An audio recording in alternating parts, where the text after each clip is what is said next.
Unleash the power of your Tradingview charts by transforming them into your direct gateway to the markets.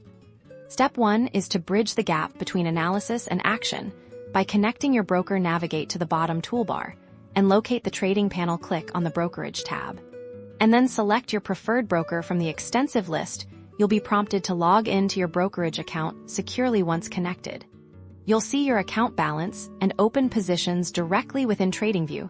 This integration is key to seamless trading directly from the charts. Now, let's dive into placing your first trade on your desired chart. Find the active buy and sell buttons, typically located on the left-hand toolbar, or within the order entry panel. Click on Buy or Sell to initiate an order here. You can select your order type.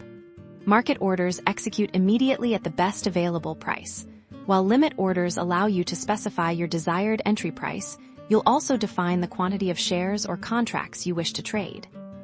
Executing your trade is just the beginning of managing your position. Once your order is placed, you'll see an order line directly on the chart. You can even drag and drop this line to adjust your stop loss or take profit levels in real time, making dynamic risk management incredibly intuitive to modify or cancel an active order.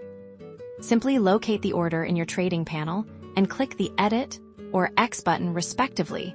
This direct control empowers you to react swiftly to market movements without ever leaving your analytical workspace. Tradingview's ability to integrate broker connectivity and direct order execution transforms your charting platform into a comprehensive trading terminal, allowing you to analyze, strategize, and trade all in one powerful environment. Master these features and elevate your trading experience.